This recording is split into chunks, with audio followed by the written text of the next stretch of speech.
실시간으로 이렇게 들어오고 계세요. 녹화본으로도 보시고 사실은 지난주 방송에 생각보다 반응이 뜨거웠어요. 개인 카톡이라든지 저희 채널 문의라든지 여러 문의가 나오면서 지금 우리 정말 신앙으로 키운 우리 학생들, 아이들 그 아이들에 대해서 입시나 사회 속으로 나아가는 그 과정 중에 굉장히 중요한 과정이죠. 입시라고 하면 그 부분에 대해서 굉장히 관심이 많으시구나. 그리고 또 정보가 많이 부족한 상황 가운데 있을 수 있겠구나라는 생각을 하면서 사실은 제가 지난 몇 년 동안에는 꽤 오랜 시간 우리 지역에다가 학교 오픈하고 스쿨러로서의 역할들을 감당하면서 있다가 다시 이제 뭐 본업으로 돌아왔다 이런 얘기를 했었잖아요.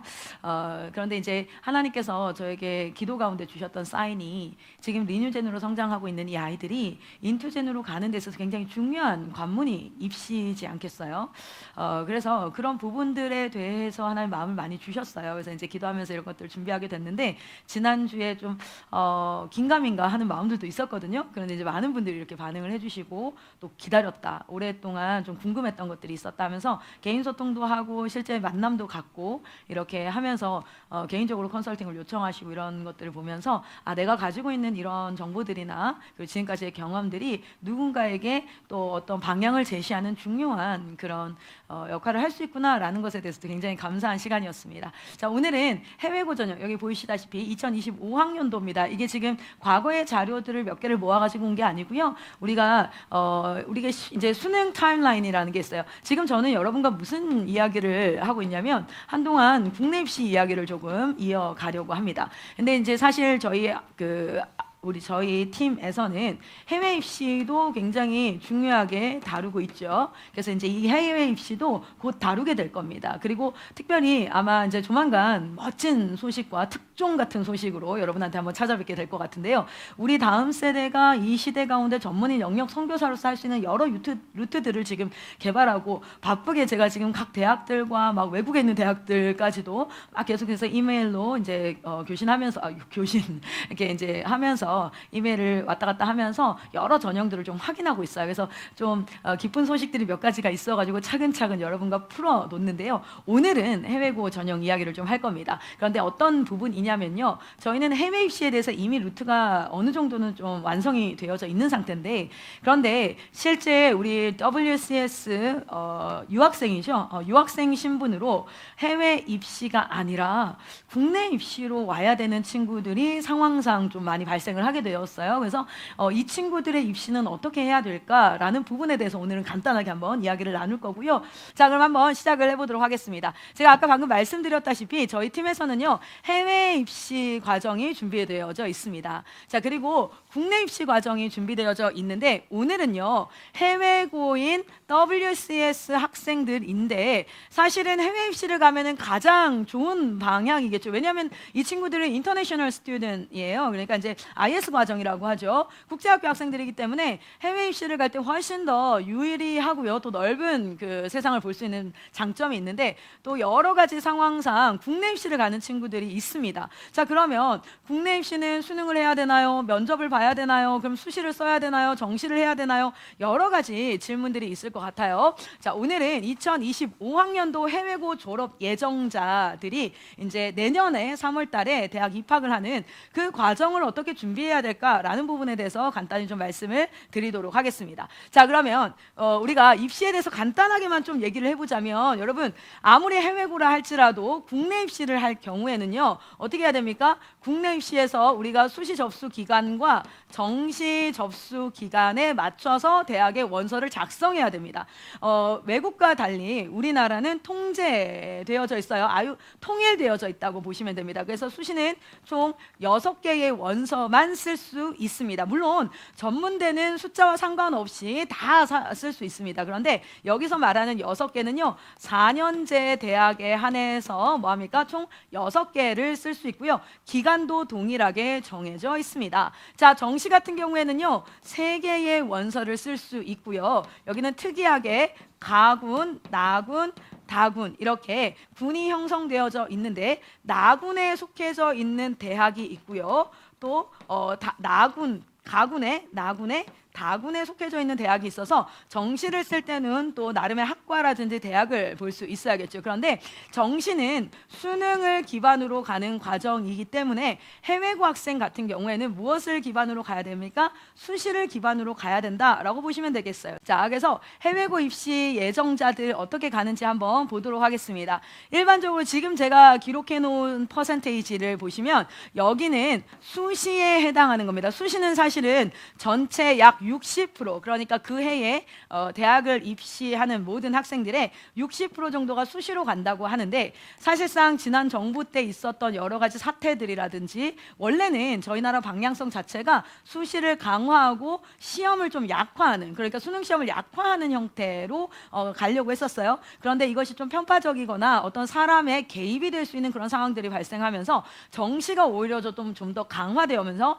정시를 50%까지 올리자는데 60%다라고 얘기를 해요. 그런데 아셔야 될 것은 수시를 쓸 때 6개를 쓰기 때문에 합격을 여러 군데를 합니다. 그런데 내가 이 대학을 갈 거야 하고 여기를 포기하고 뭐 이렇게 하면서 미달되어지는 학과도 있고, 그러다 보니까 수시로 다 못 가는 친구들의 인원수를 각 대학이 어디로 채울까요? 정시 학생으로 채우게 되어져 있습니다. 이제 그렇게 하다 보니까 정시 비율이 사실상은 지금 수시가 뭐 60%라고 얘기하는데 정시 비율이 지금도 벌써 50% 정도 육박을 했다라고 보여지고요. 어쨌든 우리가 이제 수시를 해서 가는데 정시는 이제 수능까지 해야 되니까 해외고 전형 같은 경우에는 더블링 되는 거죠. 공부가 인터내셔널 스튜던트 공부도 하면서 수능 공부도 한다. 그건 생각보다 조금 어려울 수 있을 거라는 생각이 들어요. 자, 그래서 수시 과정을 좀 지목해서 한번 보도록 할 텐데, 수시 과정은 학생부를 가지고 갈 수 있어요. 왜요? 우리가 해외고 전형에 학생부라 하면은 GPA 과정, GPA라고 얘기를 하죠. 외국에서는. 그게 우리나라에서는 뭡니까? 학생 생활 기록부라고 말할 수 있습니다. 이 생활 기록부는요, 다시 한번 여기다가 잠깐 기록을 해드리면요, 생활 기록부라고 이야기를 합니다. 그러면 이제 우리가 일반 학교에, 그러니까 해외에 있는 고등학교를 졸업한 케이스입니다. WCS는. 그래서 GPA가 있는데 생활기록부는 2가지를 기록하도록 되어져 있어요. 첫 번째는 교과 성적이 기록되게 되어져 있습니다. 네, 교과 성적. 자, 그리고 각 교과목의 성적 외에 비교과라고 얘기하는데요, 비교과 활동사항이 기록되어지게 되어져 있어요. 활동사항들. 예를 들어서 봉사활동이라든지 리더십이라든지 여러 가지 활동들이, 자, 어쨌든 저는 계속 이어가도록 하겠습니다. 자, 생활기록부에는 교과 성적과 비교과 활동사항이 기록되어지게 되어지고요. 비교과 활동사항은 여러분 아시다시피 동아리 활동이라든지 창의적 활동이라든지 리더십 활동이라든지 사회에 소셜 커뮤니티에 어떤 영향력을 미친 그런 것들이라든지 애슬릭 액티비티라고 해서 운동 활동이라든지 여러 가지 활동들이 좀 기록되어지게 되어져 있습니다. 자, 그러면 이 2가지를 가지고 갈 때에 저희 이제 한국에서는요, 학생부에 나는 점수만, 교과 점수만 가지고 수학을 몇 점 받았습니다, 또는 영어를 몇 점 받았습니다, 사회과학을 몇 점 받았습니다 라는 부분, 그 부분을 가지고만 보겠다라고 얘기하는 게 학생부 교과 전형입니다. 자, 그런데 학생부 종합은 뭐겠습니까? 저는 이 2가지, 저희 대학은 교과와 비교과 이 2가지를 다 보겠습니다 라고 이야기하는 게 학생부 종합 전형이다라고 보시면 되겠어요. 근데 어떤 자료에는 학생부 교과 전형이 40% 정도라고 나와 있는데 왜 클라라 쌤 여기에 자료는 56%라고 되어져 있나요? 여러분, 이 40%는 전체 수시와 정시 모두를 100이라고 생각했을 때 수시 안에서 교과가 40% 된다는 것이고요. 지금 제가 산출한 56%는 수시만 가지고 봤을 때 수시 안에서 교과 전형이 56% 가까이 된다는 거예요. 그러니까 굉장히 많은 퍼센테이지를 차지하고 있지요. 자, 그리고 종합 전형은 29% 정도, 약 30% 정도 된다라고 보면 되겠고요. 논술은 4% 정도 됩니다. 그러면 논술 전형이 굉장히 작은 거 아닌가요? 이렇게 생각하실 수 있는데요. 사실은 여기 이제 제가 지금 여기는 보여드리지 않지만 예전에 사용했던 자료들을 보시면요, 이 학생부 교과와 종합 논술을 가지고 인서울권 대학만 뽑아서 퍼센테이지를 따져보면 종합 전형은 20% 정도밖에 교과 전형은 20% 정도밖에 되지 않아요. 종합 전형이 거의 40% 가까이 육박합니다. 이건 무슨 말이냐면요, 전국으로 봤을 때는 교과 전형을 훨씬 많이 뽑는 것 같지만, 그런데 서울권 대학이나 우리가 익히 들어 알만한 이름의 대학들은요, 실상은 교과 전형보다 종합 전형을 훨씬 더 많이 뽑는다라는 거고요. 해외고 전형 같은 경우에는 교과 전형보다 뭐가 훨씬 유리할까요? 종합 전형이 훨씬 유리해지고 있습니다. 자, 그래서 저희는 이제 종합 전형으로 가는 그런 부분들일 텐데요. 자, 일단은 여기서 또 한 가지 주목해 봐야 될 게 뭐냐면 논술 전형이에요.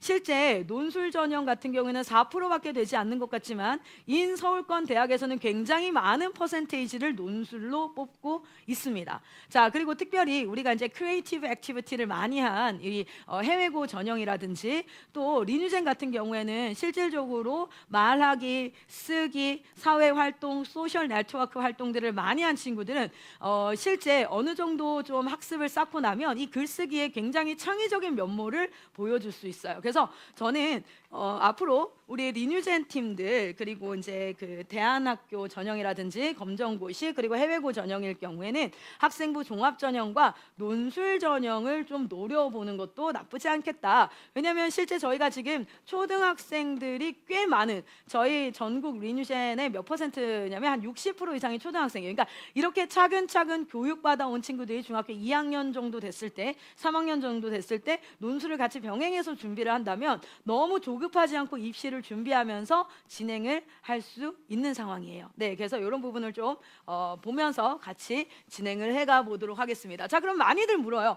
워싱턴을 졸업하고 나서 이 전형 쓸 수 있습니까? 그러니까 뭐 되고 안 되고를 다 떠나서 쓸 수 있습니까? 부터 묻는데 제가 한 번에 그냥 답변을 해드리면 네, 쓸 수 있습니다. 오늘 그런 대학을 제가 또 찾아왔고요. 그래서 오늘 어떤 걸 보여드릴 거냐면 학생부 종합 전형으로 쓸 수 있는 대학들을 2025년도 기준으로 뽑아왔습니다. 그리고 논술 전형으로 갈 수 있는 전형들을 뽑아왔고요.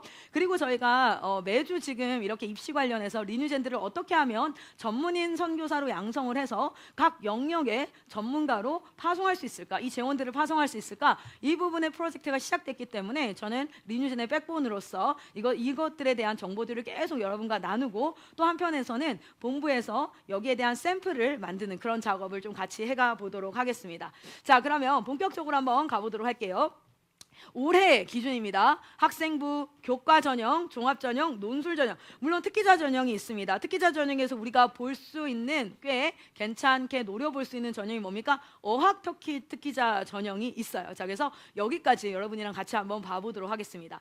자, 학생부 교과라는 건 뭐냐면 아예 워싱턴은 못 쓴다? 그렇진 않습니다. 자, 이 학생부 교과는 검정고시를 가지고 있든지 간에, 자, 고등학교 졸업 학력을 이야기하는 겁니다. 고등학교 졸업 학력을 검정고시를 가지고 있거나 또는 WCS라는 해외고, 그렇죠? 해외고 전형을 가지고 있을 때 둘 다 사실은 웬만하면 학생부 교과 전형을 쓸 수 있습니다. 그런데 여기는요, 학생부 교과 100% 반영을 하고요. 뭐가 있냐면 수능 최저 학력을 반영할 수도 있고 미반영할 수도 있다는 거. 각 학교마다 좀 달라요. 제가 좀 이따 보여드릴게요. 그리고 학교장 추천서라든지 여러 가지, 그리고 이제 한 가지 또 뭐가 있냐면 면접 전형이 포함되어져 있는 그런 전형들도 있어요. 저희가 이제 저작년에 어때요? 명지대학교가 뭘로 들어가냐면 교과 면접 전형으로 들어간 케이스가 있었고요. 그리고 이제 한동대 같은 경우에도 뭐가 있습니까? 면접 전형으로 WCS 친구들이 가고, 그리고 검정고시는 수능 최저 전형으로 또 같이 쓰기도 하고, 이런 식으로 있습니다. 자, 그래서 우리가 국내 입시를 준비하는 것이기 때문에 WCS 생활기록부로 충분히 학생부 교과, 학생부 종합 어프로치가 가능합니다. 다시 한번 말씀드립니다. 가능합니다. 자, 그런데 국내 입시는 이게 필요해요. 하나는 고등학교 졸업을 무엇으로 했습니까? 당신의 성적은, 교과는 어느 정도의 성적이 됩니까? 당신은 어떤 우리 학과와 연관된 활동을 했습니까? 라는 것을 누구에게도요? 국내 고등학교 졸업한 친구들에게도 묻고요. 그리고 해외고 친구들에게도 묻고 검정고시 친구들에게도 묻습니다. 특별히 명시해서 해외고는 원서를 쓸 수 없습니다 라고 명시하지 않는 한 웬만하면 요것들을 같이 쓸 수 있게 되어져 있고요. 그리고 성적에 있어서는 국내고는 당연히 학생 생활기록부, 해외고 같은 경우에도 생활기록부. 그러나 이제 검정고시 같은 경우에는 검정고시 성적 증명서. 그런데 해외고와 검정고시는 뭐가 필요할까요? 비교 내신이라는 이름을 써서요. 요 용어는 앞으로 저희가 입시를 할 때는 꼭 알고 있어야 될 용어 중에 하나인데요. 비교 내신이라고 해서 여기서 나온 점수를 뭐 합니까? 각 대학마다 환산하는 표를 제시합니다. 그리고 그 환산표에 맞춰서 점수를 주게 돼 있습니다. 제가 다음 페이지에 그걸 환산하는 법도 한번 보여드릴 테니까 같이 보시면 좋겠습니다. 자, 그리고 활동 내역은 무엇으로 바뀌었습니까? 국내고 아이들은 생활기록부에 다 기록되어져 있어요. 해외고도 생활기록부에 기록되어져 있지만 어떤 대학들은 뭐를 요구하냐면 해외고든 검정고시든 대체 서식이라고 해서 각 학교마다 이 생활 활동을 기록하는 방식이 다르니 너희는 국내고 학생을 제외한 나머지는 대체 서식이라는 일정한 폼에다가 활동을 기록해 줬으면 좋겠고, 너무 많이 기록하면 우리가 이것을 다 반영하고 분별하기가 어려우니까 뭐 5개, 많은 곳은 20개 이렇게 개수를 지정해서 너가 지원하는 학과랑 얼마나 연관성이 있는지 그 연관성이 있는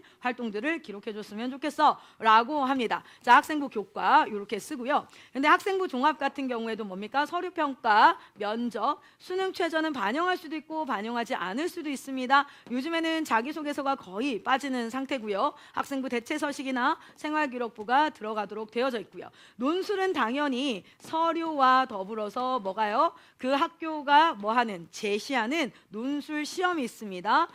문과 시험, 인문계열 시험이 있고요. 이공계열 시험이 따로 있지요. 이공계열 같은 경우에는 수학과 과학 지문, 그런데 이제 고등학교 2학년, 우리나라 수준으로 보자면 고등학교 2학년 수준에 준하는 그러한 문제들을 서술형으로 제시문으로 이렇게 제시되어지면 문제를 풀어서 하는 그런 형태고요. 문과 같은 경우에도 거의 대다수 제시문이 있고 그 제시문에 대해서 여러 가지 생각과 질문들에 대해 논리적인 사고를 가지고 쓰도록 되어져 있습니다. 자, 그리고 이제 논술 전형 같은 경우에도 수능 최저가 반영될 수도 있고 반영되지 않을 수도 있고요. 어학 특기자 전형은요, 토플이나 토익이나 공인 어학 성적을 기반으로 아이들을 뽑는 그런 전형이 있습니다. 자, 이제 본격적으로 한번 가볼 텐데요. 한 가지 여러분 좀 기억해야 될 것은요. 해외를 갈 경우에는 토플 점수가 필요합니다. 왜 그럴까요? 그 나라에서요. 얘가 영어로 수업을 들을 수 있나? 외국인인데 그걸 확인하려고 하는 것이 바로 토플 시험입니다. 그래서 그 English Proficiency라고 해가지고 영어의 능숙함이 어느 정도인가, 이 정도 점수는 받아야 우리 수업을 듣고 또 과제를 할 수 있을 거야 라는 거라면, 국내 입시를 할 때에는요, 사실은 해외고인데 수능을 만약에 한 과목에서 3과목 사이를 할 수 있다. 대박이에요. 제가 다음 주 준비하고 있는 게 뭐냐면 해외고를 졸업을 했는데 의대를 가는 케이스를 지금 준비하고 있거든요. 그리고 이제 해외고를 졸업했는데 로스쿨이죠. 법대 쪽을 갈 수 있는 그런 과정들도 지금 보고 있어요. 그런데 대다수는 사실은 수능 최저를 안 걸고 가기가, 해외고에서 아무리 좋은 성적을 받아도 사실은 해외고에서 뭐 95점 이상의 고득점을 받아도 이 점수가 부여되어지는 기준이 우리나라와 다르기 때문에 성적과 실력을 매칭시키기가 어려우니까요. 수능 최저를 깔고 가는 경우가 있어요. 그래서 사실 저희가 리뉴젠 아카데미를 하면서 WCS 친구들도 레코딩으로, 국내 입시를 할 경우에는 레코딩으로 수학이든 과학이든 국어든 영어든 뭐든 수능 교과를 좀 들을 수 있게 하려는 그런 것들도요. 지역교에서 있는 대안학교 그리고 세워진 학교들이 정말 퀄리피케이션을 가지고 실력을 가지고 나중에는 줄을 서서 나는 이 교육을 받고 싶습니다. 학업도 학업이지만 사람이 사람됨으로 회복되어지는 그런 것들이 정말 기독교 교육으로 자리 잡았으면 좋겠어서 저희가 리뉴젠 아카데미를 진행하는 거거든요. 그래서 굉장히 해외고를 졸업하고 국내 입시를 할 때에 수능이 가능하다. 이건 진짜 대박이죠. 자, 한번 가보도록 하겠습니다. 본격적으로 가보면요. 학생부 교과로 제일 높게 갈 수 있는, 그러니까 무슨 뜻이냐면 그냥 교과 성적, 검정고시든 뭐든 해외고이든지 간에 교과 성적으로만 갈 수 있는 최고 대학은 어쩌면 저는 명지대다라고 보여집니다. 그래서 명지대는 두 전형이 있는데요. 하나는 교과 면접 전형이 있고 그냥 학생부 교과 전형이 있습니다. 말 그대로 교과 100%로 보는 그런 과정도 있고요. 또 뭐가 있냐면 성적을 70%, 면접을 30%까지 보는 과정이 있는데 지금 저희 졸업생들 중에서도 몇 명이죠? 꽤 많은 인원이 명지대에는 갔었어요. 건축학과라든지 이렇게 갔었습니다. 그래서 이렇게 지원 인원 숫자도 작은 편이 아니에요. 물론 이제 286명이 해외고, 검정고시, 뭐 국내고 다 지원이 가능한 상태이고 생각보다 검정고시와 해외고에도 꽤 후한 점수를 검정고시를 100점을 받으면 이거는 이제 검정고시 학생들도 가능한데요. 검정고시 100점을 받았을 경우 내신을 제가 정확하게 기억이 안 나요. 갑자기 2.5등급 가까이를 줍니다. 그러니까 사실 일반 고등학교에서 2.5등급 내신 받는 것들이 뭐 녹록치 않은 현실에서 수능 최저 학력 기준까지 없으니까 한번 해볼 만한 전형이다라고 보여지고요. 자, 보시면 이런 식으로 되어져 있죠. 네. 자, 명지대학교 2024학년도 검정고시 평가 점수를 환산을 하면 100점을 맞았을 때 너는 뭐 해줄 거야? 2등급이라고 내가 해줄게. 근데 이게 완전 2.0은 아니고요. 제가 알기로는 2.3에서 2.5 정도가 되는 걸로 알고 있습니다. 자, 그리고 네가 96점 이상이면 내가 너 3등급으로 해줄게. 85점 이상이면은 4등급이라고 해줄게. 자, 근데 해외고에는요 어떻게 적용이 되어지냐면 2025년도 그러니까 지금 제가 이 영상을 찍고 있는 올해 수시 들어가는 2025년도에는요 네가 만약에 리마크 A를 받으면 해외고에서 A를 받으면 너는 1등급이라고 해줄 거야. 거기서 네가 B를 받으면 실제 이제 여기 검정고시 100점일 경우에는 조금 점수가 떨어졌죠. 그렇죠? 이거 3등급이 아니라 2.8로 알고 있는데 실제로 거의 뭐 3등급에 준하죠. 근데 명지대는 번호 순환하고 나면 입시 결과가 보면은 사실 3등급도 입학을 웬만하면 합니다. 자, 그래서 보면은 해외고 전형일 때는 1등급으로 내가 해줄 거야. 2등급으로 해줄 거야. 그래서 해외고 전형에 조금 더 이제 후하게 점수가 배치되어지는 학교 중에 하나가 명지대다. 여기는 수능 안 봐요. 그냥 뭡니까? 그 WCS 점수나 검정고시 점수만 가지고 가야 하는 대학이다라고 보시면 됩니다. 몇 명 뽑아요? 280명 가까이, 286명인가 뽑고 있습니다. 자, 그러면 한 가지 좀 여러분과 이야기 나누고 싶은 건 뭐냐면 생각보다 논술 전형에 우리나라 학생들도 많이 지원하지만 논술 전형을 준비를 제가 지금 본부에서 하고 있는 이제 리뉴젠 아카데미라고 해서 원격 수업을 하고 있죠. 원격 수업이 실시간 수업이 있고 그리고 녹화로 실시간으로 한 것을 녹화로 해서 들을 수 있습니다. 실제로 지난주 방송 나가고 나서 그 일반 학교 다니는 분들한테 굉장히 많이 연락이 왔어요. 사실은 리뉴젠보다. 그래서 우리 아이가 다니고 있는데 그런데 이제 리뉴젠을 갈 수 있는 상황은 안 됩니다. 근데 이것을 좀 할 수 없겠습니까? 라고 이제 얘기를 해주시고 녹화 강의로 듣는 것을 이제 막 얘기를 하는데 지금 리뉴젠 아카데미는 어떻게 구성되어 있냐면 중학교 1학년에서부터 고등학교 3학년까지 수능을 준비할 수 있는 모든 국어교과, 수학교과, 그리고 과학과, 사회, 그리고 영어교과까지 물론 한국사까지 구성이 되어져 있습니다. 이렇게 구성이 되어져 있는데 지금 이번 학기가 끝나고 내년 2025년도 1월 달에 들어갈 땐 제가 논술 선생님이랑 컨택을 하고 있어요. 그래서 논술 지도 과정을 넣어가지고 입시 준비를 위한 논술 지도 과정의 핵심 과정은 6개월입니다. 그런데 그 전에 중학교 때부터 국어 수업과 병행해서 논술 지도를 조금 받을 수 있는 그런 과정들도 준비를 하고 있어요. 왜 그러냐면 해외고든지 국내 검정고시든지 간에 정말 하나님 사랑하고 하나님 앞에 멋진 지도자로 서갈 친구들이 입시에서 좀 승산이 있었으면 좋겠거든요.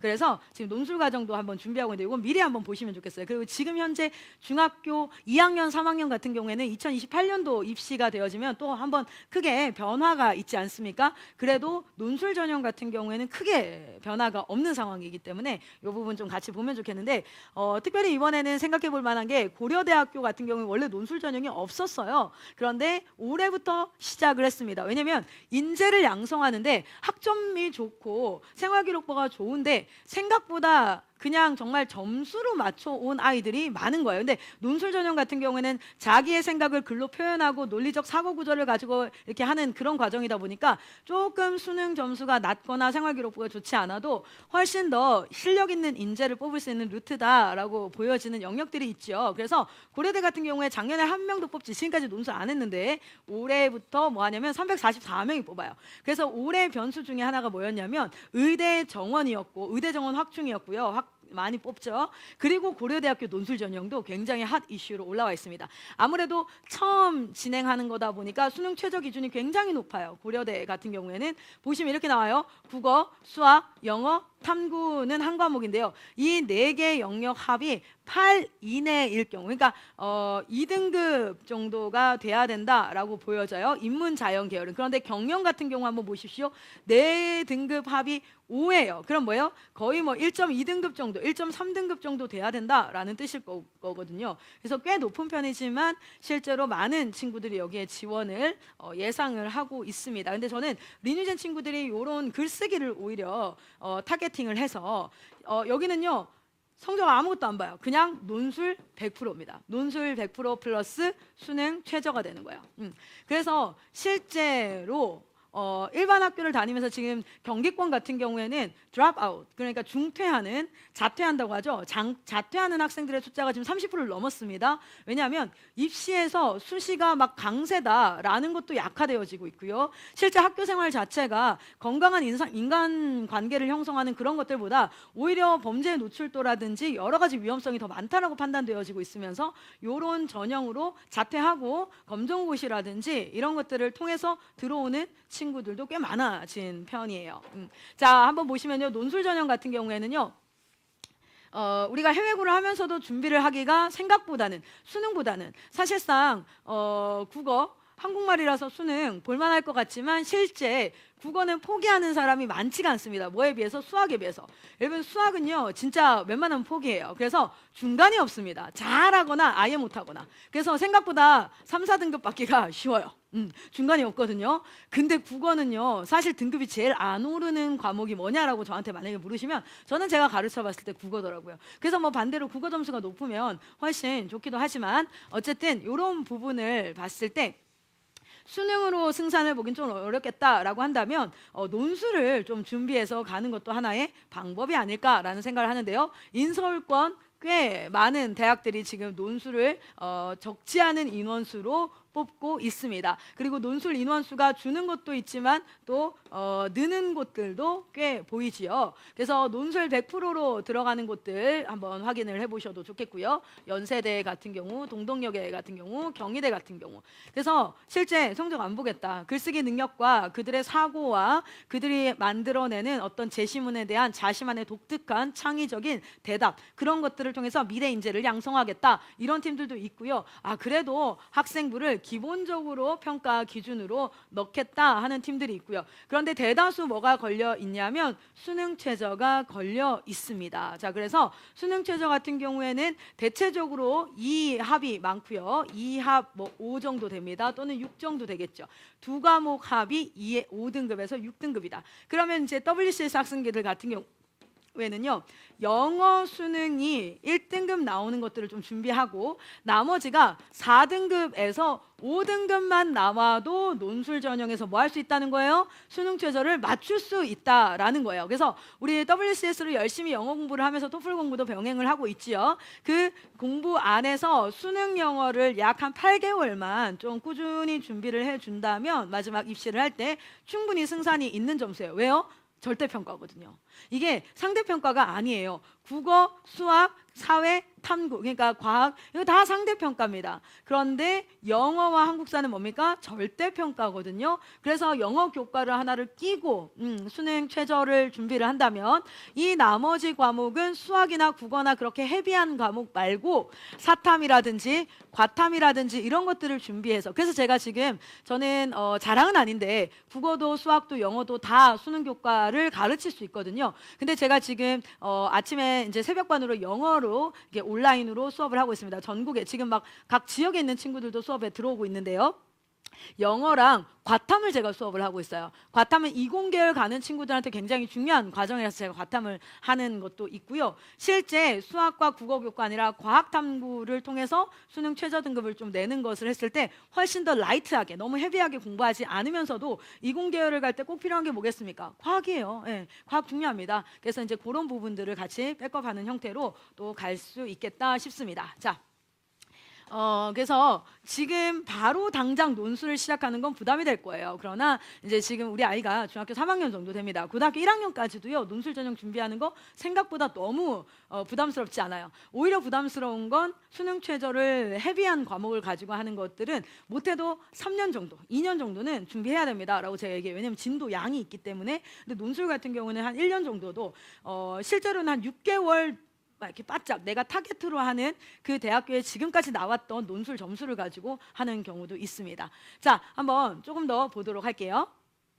여기는 수능 최저 기준을 미반영하고도 고려대 요번에 들어간다 그랬죠. 뭐 한국외대 같은 경우 이화여대 논술고사를 가지고 고려대, 덕성여대, 고려대는 미래 캠퍼스, 그 세종 캠퍼스랑 본캠이랑 좀 나뉘어져 있지만 전형은 동일하고요. 생각보다 인원수가 꽤 많다라는 거 여러분 보실 수 있을 겁니다. 그래서 논술 전형을 준비하는 것에 대해서도 저는 찬성입니다. 자, 그리고 학생부 종합전형 한번 가보도록 할게요. 자, 해외고 전형으로 가더라도 어쨌든 국내 수시로 간다라고 얘기했으니까 국내에 수시로 갈 경우에는 우리가 타겟팅할 수 있는 건 하나는 뭐라고 그랬어요? 교과 전형이 있다. 그런데 교과 전형으로는 높이 있는 인서울권 대학까지 가기는 조금 어렵다라는 거 말씀드렸어요. 두 번째는 뭐였냐면 논술 전형도 한번 생각해 봅시다. 라는 거였고요. 자, 지금 세 번째 교과와 동일하게 뭐냐면 종합 전형도 뭐가 가능하다? 해외고 가능하다는 겁니다. 자, 그래서 교과, 논술, 종합 전형 마지막 이제 그 종합을 한번 좀 보시면요. 종합 전형으로 갈 수 있는 대학을 찾을 거다 했을 때는 수능 최저가 없는 대학 중심으로 좀 찾아보면 좋겠거든요. 제가 거기로 한번 찾아봤습니다. 그 중에 제일 좋은 대학이 어디입니까? 연세대학교 국제형 같은 경우에는 실제 누가 지원을 할 수 있냐면 검정고시생도 지원이 가능합니다. 검정고시 여기 써 있죠. 검정고시 합격자 가능합니다. 해외고 가능합니다. 국내 고등학교도 다 가능합니다. 자, 그런데 차이점이 하나 있다면 뭐냐면 국내고 같은 경우에는 수능 최저 학력 기준이 적용이 됩니다. 그런데 보세요. 해외고나 검정고시는 수능 최저 학력 기준이 미적용된다라는 거 보이시죠? 그래서 이 친구들은 뭐로만 승부 볼 수 있습니까? 서류로만 승부를 볼 수 있습니다. 그리고 나서 뭐합니까? 면접이 들어가는데요. 실제 제시문 기반의 면접이기 때문에 요것들은 나오는 형태를 가지고 일정 기간 준비를 해야 되는데요. 면접 준비를 대다수 수시를 몇 월 달에 쓰냐면 8월 달에 씁니다. 이 8월 달에 수시 쓰고 나서 면접이 예를 들어서 이제 대체적으로 10월 말에서부터 11월까지인데요. 그럼 요 기간 동안 나는 면접 준비할 거예요. 이런 그 약간은 조금 나태한 소리를 하는데요. 면접은 이때 준비하는 게 아닙니다. 면접은 사실은 그 전부터 그렇죠. 그 전년도부터 시작해서 아예 그래서 입시는요. 조금 일찍 준비를 하게 되어지면 일찍 정보를 제가 입시 설명을 좀 하고 다니고 입시 컨설팅을 한참 하고 다닐 때요. 지역으로 가보면요. 실제 중학교 부모님들이 입시에 크게 관심이 없어요. 그런데 진짜 제일 관심 있어야 될 나이가 언제냐면 중학생이에요. 그때부터 조금만 미리 준비를 하면 양을 줄일 수 있어요. 예를 들어서 고등학교 3학년 동안에 해야 될 일이 100이라면 이것을 중학교 3학년 때 조금 끌고 와서 할 수 있다면 중학교 2학년 때 조금 더 끌고 와서 할 수 있다면 그것을 나눠서 분산해서 할 수 있기 때문에 훨씬 더 유리해질 수 있다는 거 이 부분을 여러분이 좀 알고 가시면 제가 입시를 준비하는 데 있어서 좀 좋지 않을까. 왜냐하면 저를 찾아왔을 때는 이미 19살이고요. 조금 빠르다 생각하면 18살 때 찾아오세요. 근데 입시 18살이면요. 그냥 수험생입니다. 17살도 사실은 조금 부담스러울 수 있는 그럴 때거든요. 자, 그래서 이제 연세대 한번 찾아보면 좋겠고요. 자, 그렇게 봤을 때 연세대 과정을 보시면 나뉘어져 있다는 게 장점이에요. 뭐냐면 국내고는 국내고끼리 경쟁을 합니다. 그리고 해외고와 검정고시는 해외고와 검정고시끼리 경쟁을 하기 때문에 연세대는 국내고의 탑클래스 고등학교들의 많은 친구들이 지원을 하고요. 외고 친구들이 특별히 많이 지원을 하기 때문에 굉장히 경쟁률이 높은 편에 속해요. 그런데 의외로 해외고와 겸종고시 전형 같은 경우에는 인원수는 좀 작아 보일지 모르지만 생각보다 효과적인 그 경쟁률을 우리가 확인을 할 수 있습니다. 자, 그리고 나서 이제 여기 그 외에도 한번 보면 해외고로 서울대, 연세대, 성균관대, 경희대, 이화여대 이렇게 쓸 수 있는데 이화여대는 공인 성적으로도 들어갈 수 있는 과정이 있고요. 그런데 이제 여기는 AP 과정이라든지 SAT라든지 이런 것들을 조금 반영을 하는 경우도 있기 때문에 준비해야 될 것들이 늘어나요. 근데 이제 연세대 같은 경우는 AP 과정을 의무적으로 또는 SAT를 의무적으로 반영하는 건 아니기 때문에 이거는 너무 걱정하지 않으셔도 좋습니다. 자, 그리고 또 제가 한 가지 좀 노려볼 만한 대학이라고 생각하는 곳이 어디냐면 한양대예요. 한양대 같은 경우에도 생각해 보세요. 인원수가 작지가 않습니다. 737명 정도를 뽑고 있지요. 이거는 서류로만 뽑는 거고요. 면접을 같이 보는 경우도 있어요. 거기는 좀 적게 뽑아요. 근데 여기는요, 다 교육학과들입니다. 여기 보이시죠? 수학교육학과, 영어, 국어, 교육학과. 여기에는 면접까지 포함을 해요. 왜냐하면 교육은 인성 면접이라든지 그런 부분들을 좀 봐야 되기 때문에 그렇다고 해서 완전 인성 면접만 보는 건 아니고요. 제시문에 따라서 아카데미컬한 면접을 인터뷰를 보도록 되어져 있습니다. 자, 그런데 면접 없이 진행하는 건요, 학생부 종합평가 서류로만 나는 100% 볼 거고 수능 최저가 없다는 게 장점이에요. 제가 왜 그 해외고 전형에서는 연세대랑 한양대를 좀 추천을 하냐면요, 여기가 SAT 또는 AP 과정 이런 거를 요청하지 않는 것과 더불어서 수능 최저가 없다 보니까 정말 온전히 어디에만 집중할 수 있어요? 생활기록부에만 집중할 수 있습니다. 그리고 WCS의 장점이 무엇입니까? 저희 공동체에서 하는 활동들을 뭐 할 수 있습니까? 생활기록부에 충분히 녹여내서 쓸 수 있다는 거. 그래서 제가 지금 야심차게 준비하는 거는요, 본부에 지금 연세대 샘플이 되겠습니다라는 친구가 있어요. 그래서 그 친구들, 이렇게 지원한 친구들, 지금 나이가 16, 17 된 친구들 있죠? 그 친구들을 데리고 요것에 대해서 샘플을 만들어가는 그런 과정을 진행하고 있어요. 지역에서도 언제나 지원하실 수 있으니까요. 지역에서 공부를 하면서 굳이 뭐 본부 소속 학생이 아니더라도 저에게는 전국에 있는 모든 리뉴젠이 저희 학생들입니다. 그렇기 때문에 언제든 연락 주셔서 이런 샘플화 작업하는데 같이 동참하실 수 있습니다. 한양대 케이스도 굉장히 좋죠.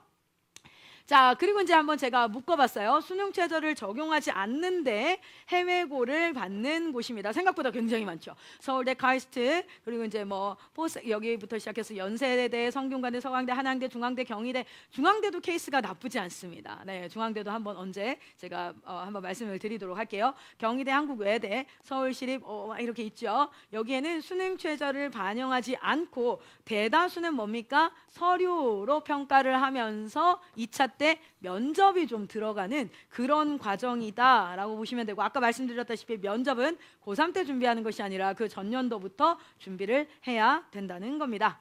자, 한 페이지가 넘어가나요? 네. 그리고 아까 말씀드렸던 마지막 좀 그 전형의 비율은 좀 좁지만 그래도 입시라는 건요, 비율이 좁아도 필요한 거는 나에게 합격의 길이 된다면 그게 100%니까요. 자, 이화여대 특기자 전형이 있습니다. 이화여대 특기자 전형은 과학 특기자, 국제학 특기자, 그 중에 뭐가 있어요? 어학 특기자가 있네요. 네, 그래서 이 어학 특기자 같은 경우에는 많은 인원을 뽑는 것은 아니지만 실제 서류와 면접이 있는데 여기 보시면 수능 최저 학력 기준을 뭐 하지 않습니까? 적용하지 않습니다. 자, 그리고 여기는 검정고시생도 지원이 가능하고 해외고생도 모두가 지원이 가능한 과정입니다. 그래서 이제 서류 이렇게 들어가는 것들이 있고요. 하나 더 넘겨보면 실제 국민대도 어학특기자 전형이 따로 있지요. 인원은 이화여대보다는 조금 더 많이 뽑습니다. 특별히 영어 같은 경우에는 토익은 900점 이상이네요. 그리고 토플 같은 경우에는 95점 이상일 때, 탭스 452점 이상일 때 이렇게 갈 수 있는 것 보여지지요. 여러분, 생각보다 루트가 없지 않습니다. 그래서 지금 본부는 그런 자료들을 쌓고 있고, 각 지역에서 요청하시면 제가 지역으로 직접 가서 컨설팅과 그리고 입시 강의들을 진행하고 있어요. 왜 그럴까요? 실제로 우리 지역 리뉴젠이 세워지고 학교가 세워지고 이제는 졸업한 선배들이 샘플이 돼서 우리 후배들이 아 나도 저렇게 가야겠다라는 그러한 롤모델이 제시돼야 될 시점이기 때문에 제가 이렇게 진행을 하고 있습니다. 자, 그리고 이제 어학특기자의 서경대학교까지 있지요. 자, 제 카카오톡 그 아이디가요 클라라 4004 입니다. 그래서 여기로 이제 아이디 등록을 하셔서 그 대화를 친구 추가하시고 들어오시면 여기에서 제가 여러 가지 답변을 드리고 있고요. 실제로 컨설팅을 계속해서 진행하고 있습니다. 제가 지지난주부터 얘기했잖아요. 저는 본업으로 돌아왔습니다. 이렇게 얘기했는데 입시 컨설턴트로서 그리고 입시 전문가로서 우리 다음 세대들을 이렇게 멋진 청년으로 인투젠으로 양성하는 그 과정 가운데 있습니다. 그래서 지금은 국내 과정을 설명하고 있지만 또 조만간 해외 과정까지 같이 설명을 좀 드리도록 할게요. 가장 시급한 것부터 하고 있어요. 저한테 질문이 먼저 들어오는 거. 해외고에서 해외 입시를 준비하고 있었는데 가정 상황상 또는 여러 가지 여건도 있고 뭐 재정뿐만 아니라 또 어떤 위험성이라든지 여러 가지를 좀 고려했을 때 국내 입시를 했으면 좋겠습니다. 라는 분들이 문의가 생각보다 많았어요. 그래서 제가 요거부터 준비했고요. 입시에 관련된 여러 가지들을 여러분과 매주 한 번씩 만나서 나누도록 하겠습니다. 제가 해외고 입시 이제 그 할 때 국내 국제 학교 학생들이 한국 대학을 가기 위해서 반드시 알아야 될 내용들에 대해서 좀 얘기를 한번 간단하게 하고 오늘은 좀 마치도록 할게요. 우리는 어디에 들어가 있습니까? 해외고 전형에 들어가 있습니다. 네, 그래서 해외고 전형에 들어가 있는데 그런 친구들 같은 경우에는 쓸 수 있는 대학 전형이 아까도 말씀드렸다시피 수능 위주의 정시 전형을 쓰기는 어렵다라고 말씀을 드렸어요. 그래서 우리는 교과 위주 또는 비교과까지 포함되어져 있는 것, 여기는 뭐가 있습니까? 면접도 들어갈 가능성이 있고요. 실제 여기에도 수능 최저가 들어갈 수도 있습니다. 자, 그래서 국내 입시는 어쩔 수 없어요. 국내 입시는 국내의 룰을 따라야 되기 때문에 그래서 입시폭을 늘리려면 수능 최저를 영어 기반, 영어는 당연히 열심히 해야죠. 왜요? 우리 인터내셔널 스튜던이니까요. 영어 기반해서 한 과목 정도를 더 준비할 수 있다면 입시에서는 굉장히 큰 도움이 될 수 있다라는 것이었고요. 아, 나는 수능은 진짜 아닌 것 같아 라고 한다면 논술 전형을 준비하되 최저가 없는 것으로 좀 찾아가 봐도 좋습니다. 인하대 같은 경우는 최저가 없지요. 최저 없는 쪽으로 좀 찾아볼 수 있게 하는 거, 아니면 최저가 최소 과목인 것 부분을 한번 찾아봐도 좋습니다. 자, 그래서 논술 전형, 그리고 어디였습니까? 어학 특기자 전형까지 한번 생각해 보십시오라는 이야기를 했는데요. 자, 오늘은 생기부 이거 해외고 출신들이 대학 진학할 때 주의해야 될 여러 가지 사안들만 좀 얘기 나누고 할 텐데요. 자, 우리가 첫 번째 생각해야 될 것은요, 생활기록부가 그냥 있다라는 것만으로도 대학 가는 거 아닌 거 아시죠?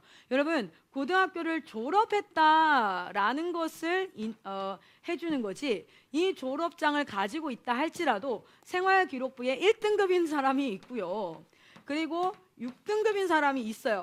다시 말해 WCS를 다닌다고 할지라도 어떤 친구는 점수가 어떻게 됩니까? A0, 뭐 A 플러스 되는 친구가 있고요. 완전 막 C, D 이렇게 떨어지는 친구는 동일하게 인서울권 대학 쓸 수 없습니다. 그러니까 WCS 쿼터 시험이 굉장히 중요한 거예요. 이 쿼터 시험을 잘 봐야 되고요. 생활기록부를 알차게 잘 기록할 수 있어야 합니다. 그러니까 그냥 WCS면 다 갈 수 있나요? 이건 예스이기도 하고 노이기도 합니다. 예스라는 건 뭐예요? 예, 서류상으로는 다 원서를 접수할 수 있습니다. 네, 맞습니다. 자, 그런데 또 노입니다. 왜냐하면 여러분 일반 고등학교 나왔다고 해서 서울대 갈 수 있습니까? 네, 원서 넣을 수 있죠. 근데 입학은 점수에 따라 다르죠. 예, 그러니까 WCS도 사실은 그 안에 어떤 것들이 기록되어 있는가라는 것이 중요하다는 거예요. 자, 그러면 보시면, 자, 생기분의 전문 교과목을 보면 일반고인지 특목고인지 해외고인지 이런 것들이 구분이 가능합니다. 자, 보면 해외고 학생 것만 보겠습니다. 해외고 학생의 생기분은 한국 대학을 목표로 교육을 하는 것이 아니기에 주로 성적 위주로만 기록되어져 있을 수 있어요. 자, 그래서 그런 트랜스크립으로는 우리의 수시에는 어렵죠. 그렇기 때문에 어떻게 해야 되냐면요, 극복할 수 있도록 학교 측에다가 요구를 해서 실제 학교 측에서 서류를 줄 수 있는가. 그래서 저희가 WCS를 선택했던 이유 중에 하나도 최 실장님이라고 한국 분이 계시고 한국의 입시에 대해서 충분히 이해를 하고 계시기 때문에 저희 공동체에서 했던 활동들이라든지 또 마지막 졸업하기 3개월 전에는 필리핀 WCS 헤드쿼터로 갑니다. 본부로 갑니다. 그래서 거기에서 뭐 이제 해비타트부터 시작해서 여러 가지 활동들을 이 학생의 입시에 관여되어진 거. 근데 이 3개월 가지고는 부족하기 때문에 공동체에 있을 동안에도 이 아이와 중요한 건 뭐냐면 학과 연계입니다. 이 아이가 가고자 하는 학과에 연계성이 얼마나 있는가라는 게 중요하기 때문에 사실은 입시 컨설팅을 통해서 중학교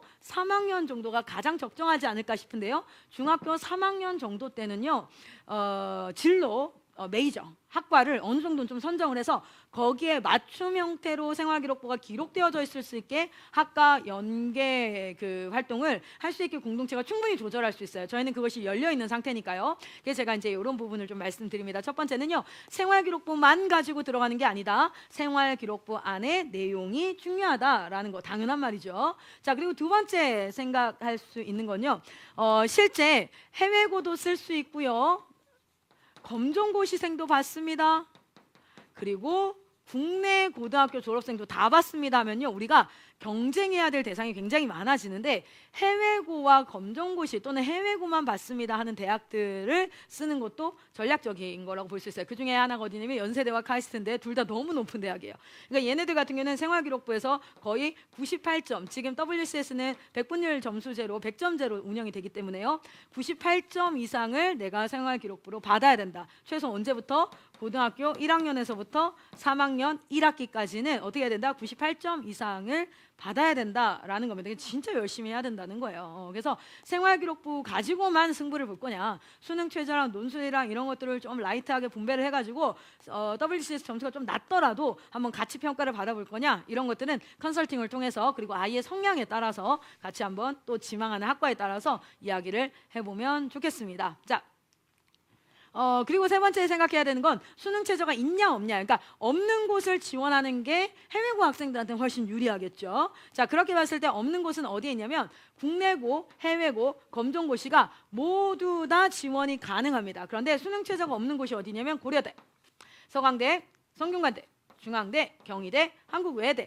그리고 나서 건국대, 순명대, 그리고 동국대, 국민대, 성신여대까지 이렇게 주요 대학들에서 꽤 많은 인원들을 뭐하고 있습니까? 수능 최저를 보지 않아요. 그런데 여기 연세대를 제가 왜 빼놨냐면 연세대 같은 경우에는요, 해외고와 국내고 학생들을 구분해서 뽑습니다. 그런데 여기는 뭐 해야 돼요? 국내고 학생들 약 한 40만 명 그 전체 이렇게 하는 친구들, 그런 친구들과 경쟁을 해야 되는 과정인 거예요. 그런데 수능 최저가 없기 때문에 한 번쯤은 해볼 만하지 않는가? 그러면 생활기록부를 굉장히 잘 작성을 해서, 그래서 이거는 사실은 컨설팅을 좀 받아야 합니다. 각 학교마다 바라는 인재상이라든지 어떤 형태들, 그런 것들이 입시 결과에 따라서 조금씩 다르기 때문에 이런 부분은 조금 같이 볼 수 있었으면 좋겠습니다. 자, 그리고 중요한 건 면접을 생각보다 자신 있어요, 우리 아이들이.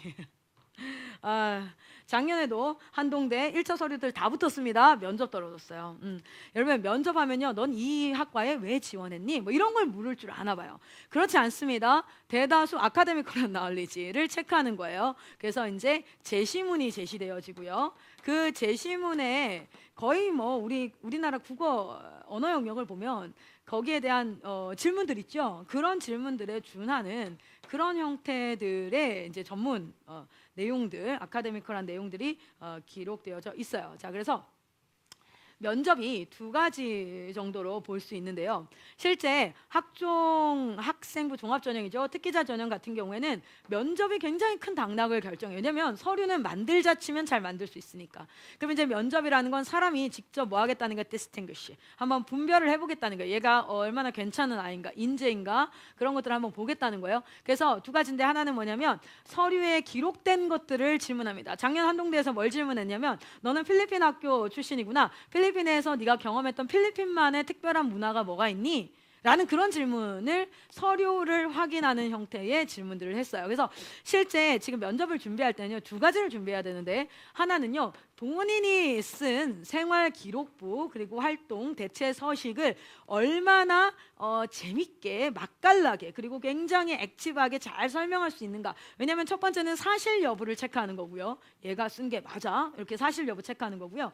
두 번째는 뭐냐면 그 활동을 통해서 이 친구가 진짜 성장한 부분이 어떤 부분일까라는 걸 묻게 되고요. 또 면접으로 진행하는 그런 것들이라는 건 생기부와 자소서 면접 뭐 이렇게 다 이제 면접형 그 면접 여기서 서류형 같은 경우에는 지금 서류만 본다는 건데 면접형을 얘기하고 있고, 근데 면접을 볼 때에도요, 첫 번째는요, 서류의 진위 여부, 서류의 진짜야 이런 거, 진위 여부를 체크하는 것과, 그리고 실제 이 사람의 지식 수준이라든지 학력 수준이라든지 이런 것들을 체크하는 그런 형태가 있습니다. 자소서는 대다수 많이 사라져가는 과정 가운데 있고요. 그러면서 면접의 중요성이 굉장히 높아져가는 과정 중에 있습니다.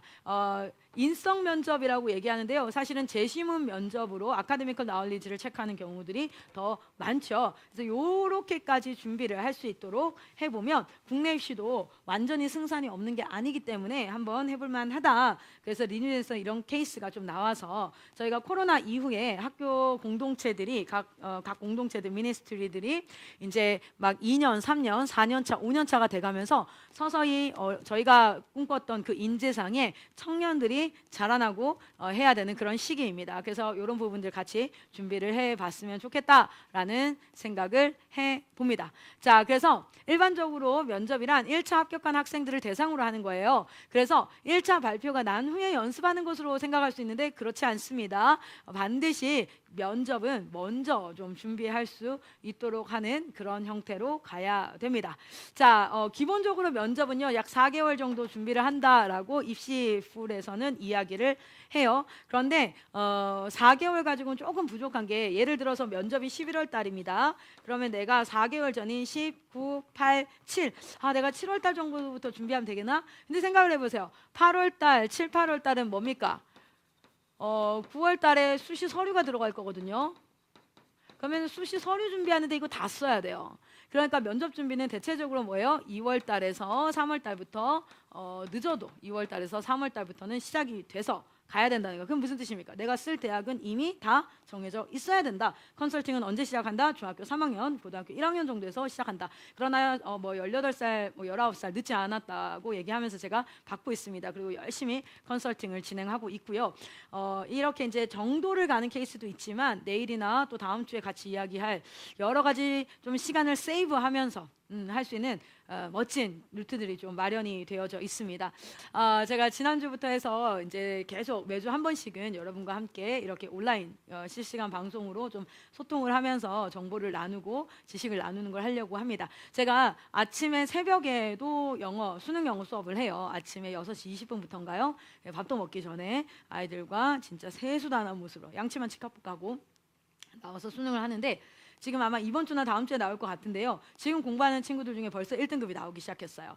제가 실제 저를 한 2, 3년 근간에 만나셨던 분들은 거의 다 이제 선교사님, 그리고 뭐 목사님, 안수받은 목사님, 그리고 이제 사역하는 모습으로만 기억을 하실 수 있는데, 사실 저의 그 전의 모습은, 저는 뭐 수능 전담해서 전과목 아이들 가르쳐가지고 컨설팅부터 시작해서 아이 학습 습관이라든지 생활 습관이라든지 학업 성취라든지, 그리고 잘하는 아이를 더 잘하게 하는 것도 하지만요, 정말 9등급 막 8등급 이런 아이들을 2, 3등급으로 올리는 그런 것들부터 시작해서 여러 가지 방법을 찾아서 했던 그런 다음 세대 학습, 그리고 생활, 그리고 지도 이런 전문 사역을 했던 클라라입니다. 네, 그래서 이제 이 본업으로 들어가는데요. 우리 아이들 저는 참 안타까운 게 기독교 대안학교는 신앙은 잡을 수 있어도 생활은 잡을 수 있어도 학습에는 떨어져. 그래서 차라리 거기서 신앙과 생활이 훈련이 됐다면 나와서 학원 다니면서 공부하는 게 낫지 않아? 라고 얘기하시는 분들도 많아요. 여러분 근데 기억하셔야 됩니다. 신앙이라는 건 단순히 1, 2년 또는 3, 4년, 10년 이렇게 훈련받아야 될 게 아니라 우리는 죽을 때까지 공동체로 주 안에서 서로 넘어지기도 하고 일어나기도 하고 하고 일으키기도 하고 그렇게 살아가야 되는 것을 여러분 충분히 아실 겁니다. 그래서 저는 정말 보여드리고 싶었어요. 그리고 지금 그 일을 시작해서 너무 기쁩니다. 뭐냐면 충분히 가능합니다. 이 안에서 여러분 반드시 서울대학교, 연세대학교, 고려대학교, 성균관대학교 우리가 탑 5라고 얘기하고 또는 탑 50라고 해요. 탑 20 충분히 나올 수 있습니다. 그리고 해외 입시도 정말 멋진 결과들을 내고 있습니다. 그리고 특별히 대학교 입시뿐만 아니라 지금 시대가 시대이니만큼 IT 영역에서 요식업 영역에서 학원 강사라든지 여러 전문 영역에서 실제 두각을 나타내면서 여러 이제 세상 공동체, 경제 공동체 이뤄가는 그런 모습들도 여러분 보게 될 거고요. 한국에 부흥이 왔습니다. 이제 그 부흥의 물결이 인투젠과 전수젠과 올투젠으로 넘어 대한민국에 부흥의 물결이 가득한 것을 우리는 보게 될 줄 믿습니다. 여러분 오늘 질문이 없으면 저는 여기까지 하고요. 다음 시간에는 검정고시 전형과 해외고 전형을 가지고 특별히 해외고도 그렇고요. 검정고시, 수능 이런 부분들을 가지고 국내 의대와 국내 간호 지금 이제 여러 가지 제가 자료를 좀 더 분석을 하는 과정 가운데 있어가지고 어떤 것부터 먼저 하게 될지는 모르겠지만 다음 시간에도 그런 부분 좀 같이 찾아뵙고요. 그리고 제가 한 가지 좀 광고하고 마치겠는 건요. 법률대학 그러니까 말 그대로 법률 전문 영역학교, 의료 전문 영역학교 실제 시대의 지도자로 정말 지식 수준 또한 높게 공부를 하면서 그렇게 하나님 앞에 멋진 사역을 감당하고자 하는 우리 친구들이 있다면 리니젠 아카데미 그러니까 공동체를 떠나서 막 본부로 와야 된다 이런 얘기를 하는 게 아닙니다. 그게 아니라 각 지역에서 충분히 공부를 하면서 지역 가운데서 신앙과 생활과 선교 훈련을 할 수 있는 그런 여건이 마련될 겁니다. 그런데 그런 샘플들이 좀 일어나서요. 이 아이들을 제가 지금 사실 한 2, 3년은요. 온전히 리뉴젠 아이들 학습 그리고 이제 이런 것들 가르치는데 집중하려고 해요. 그렇기 때문에 그런 마음이 이렇게 이 영상을 보시거나 하시면서 이 우리 아이를 그렇게 하나님 앞에 좀 올려드리고 싶습니다 하는 분들이 계시거나 또 학생들 중에서도 이 영상을 보면서 그런 친구들이 있다면 연락을 주셔서 제가 컨설팅을 좀 할 수 있는 그런 영광을 주셨으면 좋겠습니다. 지금 한 1,000명 넘는 1,031명이더라고요. 지금 이번 달 집계로 그 인원들이 함께하고 있어서 너무 감사하고 이 안에서 여러 가지 자신이 하나님께서 주신 달란트와 하나님께서 뜻하신 그 사명 앞에서 멋지게 아름답게 반짝반짝 빛나며 하나님 앞에 쓰임받는 우리 청소년들이 일어나기를 소망합니다. 여기까지 클라라였습니다. 감사합니다.